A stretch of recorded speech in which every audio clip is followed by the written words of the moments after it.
Sumatera butuh waktu panjang untuk menata kembali kehidupan. Bencana alam berupa banjir dan tanah longsor telah memporak-porandakan rumah sehingga semua disapu bersih tanpa sisa. Rumah-rumah rata dengan tanah, sementara kehidupan lain yang lebih baik belum ada gambaran. Apalagi kondisi masyarakat Sumatera juga belum pulih akibat trauma pada bencana. Tapi benarkah masih akan ada banjir susulan yang melanda Sumatera? Apa mungkin bencana mulai bergeser ke tanah Jawa? Lantas bencana apakah yang bakal terjadi? Bagaimana dengan aktivitas anak Gunung Krakatau yang kian membesar itu?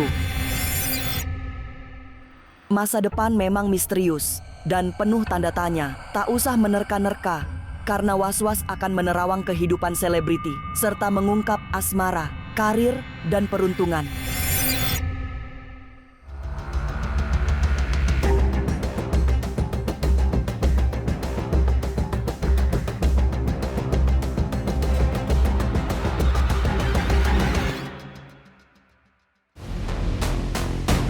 Menyedihkan, banjir bandang dan tanah longsor yang menggempur 3 provinsi di Sumatera tinggal menyisakan kesengsaraan. Semua yang terdampak bencana akan didata untuk diberikan rumah sebagai tempat tinggal. Butuh waktu yang sangat panjang untuk bisa memulihkan kembali alam. Ini adalah tanggung jawab bersama, bukan orang-orang terbatas.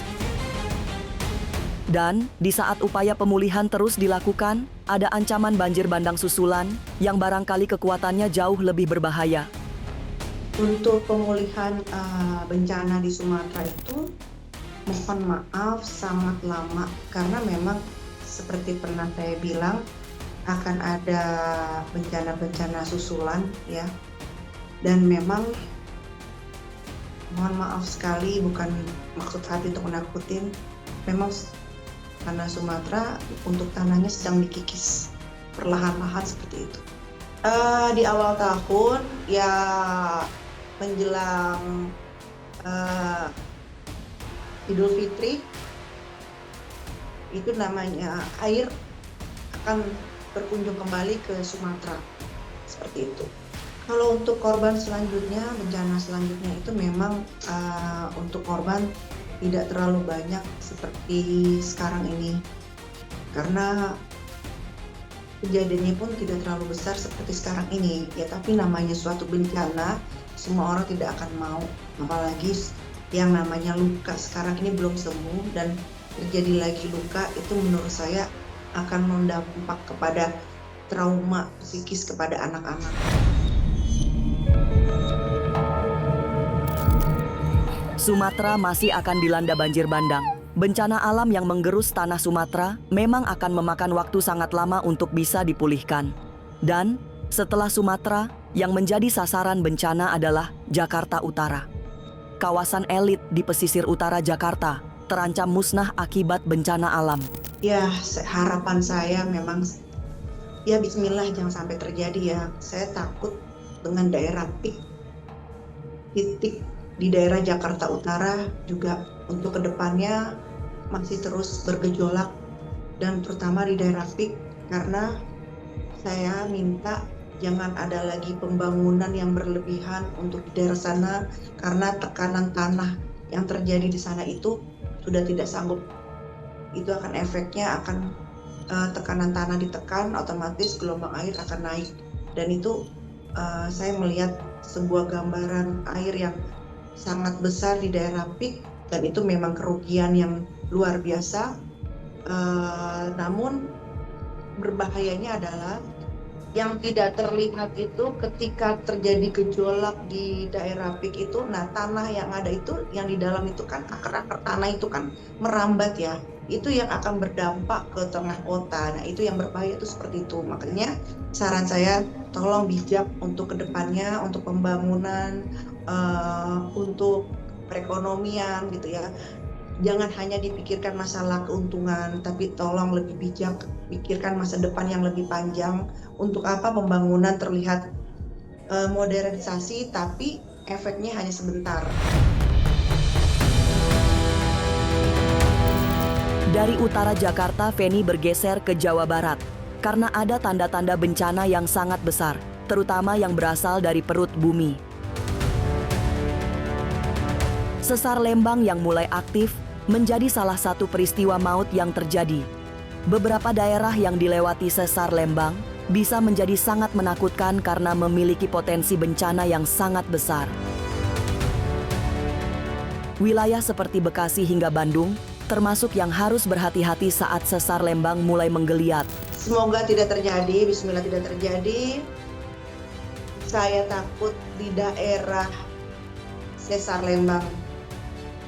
Memang tidak dahsyat terjadinya pergolakan, namun tahun 2026 sekiranya sesar Lembang mulai gunet.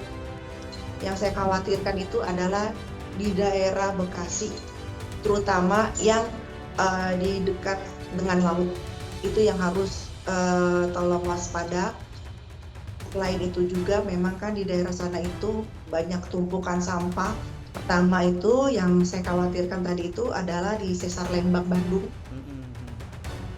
Itu yang harusnya itu tuh parah, tapi baiknya Allah ya diminimize keadaan. Seperti kejadian di Sumatera ini harusnya lebih parah dari ini, hingga akhirnya diminimize sama Tuhan, dibagi-bagi bencananya agar tidak terfokus dalam satu titik. Nah ini kejadian ketika sesar Bandung ini, nah itu diminimize keadaannya, kejadiannya, bencananya, sehingga semua mendapatkan gitu, tapi nggak sedahsyat akhirnya seperti kalau memang di satu titik, itu menurut saya. Dan itu efeknya bisa sampai ke Bekasi gitu. Nah itu satu, dan kedua ada gerakan guncangan dari bawah laut ya, gempa dari bawah laut, tapi tidak sampai tsunami, hanya menjadi gelombang tinggi. Itu akan terjadi di 2026 ya, mudah-mudahan ya. Setelah sesar Lembang yang berbahaya, masih ada beberapa peristiwa yang menyeramkan. Salah satunya aktivitas Gunung Anak Krakatau di Selat Sunda. Letusan Anak Krakatau diyakini bakal menjadi bencana yang mempunyai daya hancur sangat besar. Dampaknya pun sangat luas dengan korban yang juga sulit dihitung.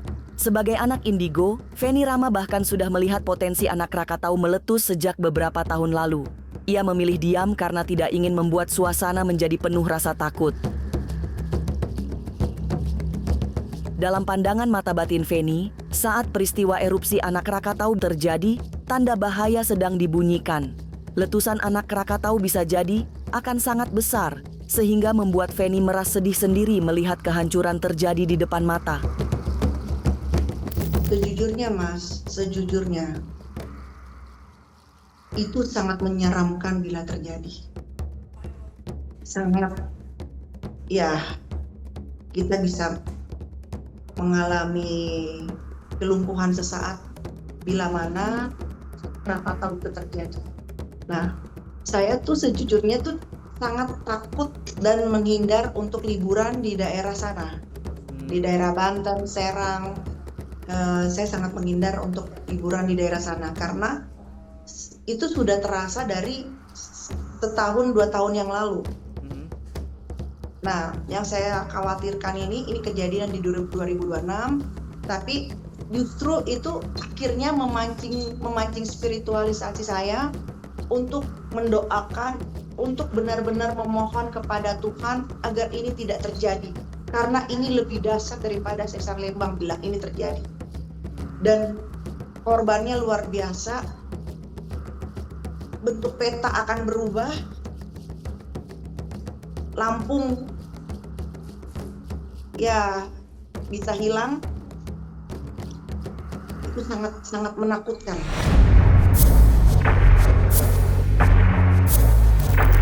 Bencana demi bencana terus memberikan ancaman serius. Banjir bandang, tanah longsor, hingga gempa besar masih sangat mungkin terjadi. Tapi rupanya tidak melulu bencana yang menakutkan. Sebab ada indikasi terjadinya kecelakaan besar saat gunung berapi mulai menggeliat. Sementara itu, di luar urusan alam, maut bisa datang dari mana saja, termasuk dalam tragedi jatuhnya pesawat. Dan satu hal lagi, saya melihat satu pesawat terbang, tapi bukan pesawat komersil, namun pesawat dari pemerintahan itu akan jatuh. Iya, itu akan ada satu pesawat yang meledak, itu yang terjadi pesawat pemerintahan, itu yang saya lihat seperti itu. Dan untuk evakuasinya sangat sulit ya. Jadi maksud saya kenapa saya bicara seperti ini bukan untuk menakutkan, tidak ada seperti itu. Maksud saya adalah ada kesempatan ini kita untuk lebih koreksi segala apa yang menjadi pekerjaan kita.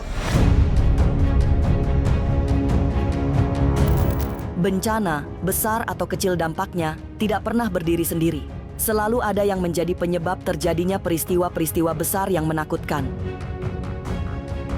Begitupun bencana besar yang melanda Sumatera, tidak mungkin terjadi jika tidak ada penyebab yang membuat air meluncur dari perbukitan membawa tanah longsor. Kerusakan hutan sudah semestinya diperbaiki. Saat ini semua harus bersedia meringankan tangan, memperbaiki semua yang rusak. Merawat semesta sesungguhnya sama dengan merawat masa depan. Salah satu cara merawat alam adalah menghormati setiap gerak hidup alam semesta. Ayo kita hormati lingkungan, kita hormati alam semesta jagat raya. Kita jaga bareng-bareng alam semesta jagat raya. Adakan lagi sedekah bumi, sedekah laut. Lebih aware lagi dengan sesuatu yang menurut kita itu adalah di luar logika. Maksudnya adalah kok kita harus menghormati alam semesta, kok kita harus menghormati unsur alam gitu. Sedangkan di dunia ini bukan tentang manusia aja. Di dunia ini ada hewan dan alam semesta, dan semua itu adalah bala-bala yang terjadi kepada kehidupan manusia bila manusia tidak menjaganya. Jadi saya mohon sekali, tolong jaga tanah kita, jaga alam semesta kita, jangan dirusak karena bumi sudah dalam keadaan sakit parah.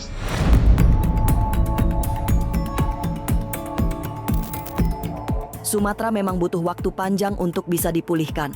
Kerusakan yang ditimbulkan banjir bandang dan tanah longsor kelewat memilukan.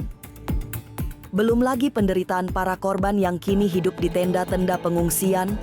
Lalu mengapa yang dilakukan Panglima Langit pertama kali begitu sampai Medan adalah memborong roti?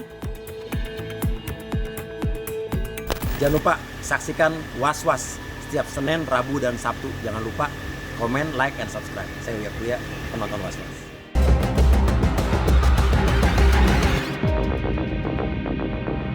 Bencana Sumatera memang tidak akan selesai dalam waktu cepat. Pemulihan pasca bencana juga butuh waktu panjang. Ini yang semestinya menjadi perhatian bersama, terutama dalam membangkitkan kembali harapan masyarakat. Dan, seperti warga Indonesia lainnya, Panglima Langit juga peduli penderitaan korban bencana. Apalagi ia juga orang Aceh, yang saat ini menjadi korban paling parah.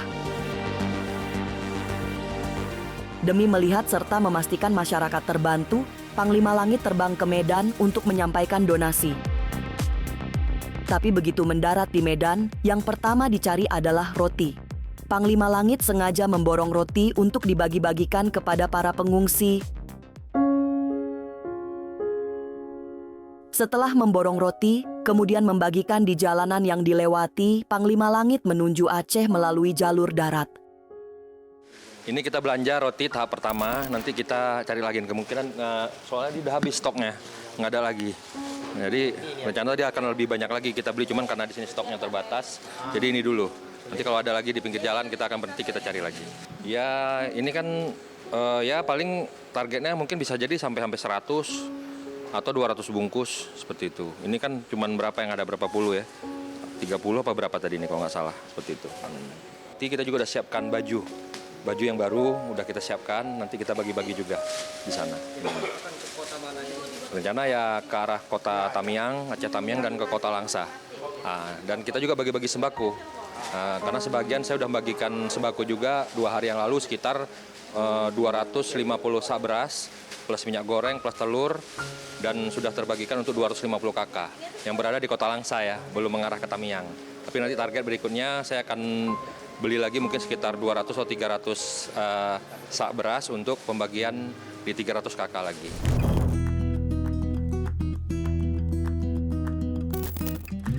Setelah berbagi roti untuk masyarakat yang kehidupannya semakin susah, Panglima Langit melihat suasana pasca bencana. Semua lumpuh karena menjadi sasaran derasnya banjir yang membawa longsoran tanah. Belum jauh langkah Panglima Langit ketika tiba-tiba air matanya menetes. Ia tidak mampu membayangkan penderitaan rakyat yang terdampak banjir bandang. Panglima Langit kemudian menunjuk sebuah tempat yang dulu menjadi kawasan favoritnya saat masih tinggal di Aceh. Tapi tempat indah yang selalu dikunjunginya itu ikut lumpuh dihancurkan banjir bandang dan tanah longsor. Kini, yang tersisa tinggal puing kesedihan yang membuat pilu selalu. Karena posisi begini, listrik di sini belum nyala, jadi seperti ini. Karena saya tuh kalau pulang ke Aceh, pasti saya main kemari. Itu menjadi sebuah kayak ritual buat saya main ke Kota Kuala Simpang. Saya suka minum air bubur kacang hijau di situ. Banyak kenangan ya, Pak? Tapi sekarang udah nggak ada lagi.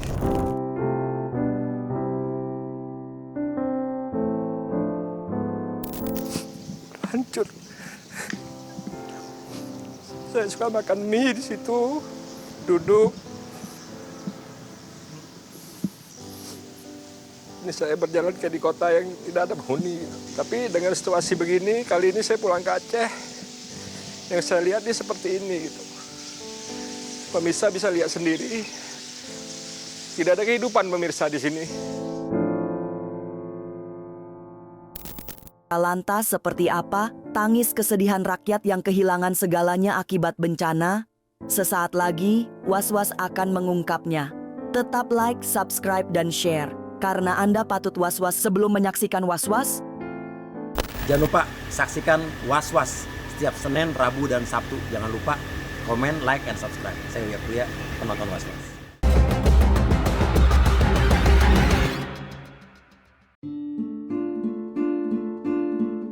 Derita merata. Ratusan ribu orang di sejumlah daerah di Sumatera didera rasa merana. Hidup terasa semakin berat karena ancaman bencana yang belum selesai. Hampir semua penduduk yang selamat dari gempuran banjir dan longsor mulai kebingungan. Bukan saja tidak tahu masa depan mereka akan seperti apa, tapi juga untuk kehidupan sehari-hari saja sulit. Dan puncak dari keprihatinan itu bisa dilihat, mereka semakin kehilangan semangat karena sudah tidak punya apa-apa. Rumah yang menjadi tempat berlindung dan berteduh, kini sudah musnah digerus banjir dan longsor. Nggak tahu saya bayangkan, Pak. Saya nggak pandai berenang, naik kapal itu umpama jatuh udahlah. Nggak ada lah harapan saya. Itu anak saya semalam, awak bilang, adek nanti kalau nggak ada yang nolong kita naik ke atas loteng itu lagi nak ya, nanti naik dari sini adek, sini nak ya. Awak bilang aman, iya mak katanya. Ya alhamdulillah Tuhan masih mengizinkan kami selamat ya kan dek kan. Itulah kami dia ada yang nolong adik-adik ini, bapak itu sebelah itu, ini bapak sebelah itulah rumah itu. Air cepat banget. Cepat, iya cepat. Kalau dipikirkan seperti apa Bu, apalagi anak-anak kan sudah. Iya, paniklah kami. Cuman banyak kami semalam di sana. 12 orang ada. Ya sedih lah kalau lihat anak-anak itu tidur rame-rame. Kami kan kadang mamanya kan belum tidur. Duduk kami, nasib kita kok kayak gini, rumahnya udah nggak ada ya. Macam-macam lah dek lah. Apa yang nggak bisa ibu bayangkan lagi lah. Inilah ini dari sini ke sana. Itulah ke belakang sana. Ini fondasi ini rumah ibu. Iya, rumah ibu. Derita yang mendera rakyat kecil terasa semakin memilukan karena mereka nyaris tidak memiliki apa-apa, termasuk untuk meneruskan hidup yang kian berat. Banjir bandang dan tanah longsor sudah merampas semua yang dimiliki. Mulai dari tanah, rumah, hingga harta benda lainnya musnah dihanyutkan oleh kenyataan. Seperti yang dialami Ibu Samsiah, rumahnya hilang sementara kehidupannya juga kian hilang harapan. Kini, hanya tangisan dan air mata yang masih tersisa dalam hidup Ibu Samsiah. Selain itu, ia berubah menjadi orang tua yang tak cuma merana tapi juga tidak punya apa-apa. Acehnya gini pasrah kami. Ya Allah ya Tuhanku, selamatkan kami lah. Kami bilang gitu kan. Kami nggak ada mengenangkan harta, yang penting umur kami ini selamat, bisa kami menyelamatkan diri. Ya Allah ya Tuhanku, kami berdoa janganlah hujan aja, udahlah ya Allah dikasih bala segini, awak bilang gitu. Ya begitu aja orang pada ketawa-ketawa, lucu, awak nggak ada, nggak mau. Awak kalau orang ketawa aja pun marah awak. Kalian kayak gini dikasih bala masih bisa ketawa daripada suntuk, kata dia. Jangan begitu, berdoa pada Allah. Ya Allah ya Tuhanku, cukuplah dikasih bala untuk kami inilah. Apalah kesalahan kami ini ya Allah, kami bilang itu. Bencana yang menghantam Sumatera terasa tidak terkira dampak buruknya. Semua dibuat rata dengan tanah, termasuk harapan-harapan rakyatnya. Dibutuhkan waktu puluhan tahun untuk memulihkan Sumatera menjadi sedia kala. Juga penderitaan warga yang butuh waktu tak pendek untuk menyembuhkan luka-luka di dada. Sementara itu, ancaman bencana susulan masih sangat mungkin terjadi. Tapi semogalah semua yang menakutkan tidak terjadi sehingga masyarakat di Sumatera bisa kembali bangkit. Pemirsa, saksikan terus Was-Was yang akan meneropong kehidupan para selebriti. Tentunya hanya di channel YouTube ini. Dan pastikan untuk subscribe, like, dan share channel. Karena Anda patut was-was. Sebelum menyaksikan Was-Was,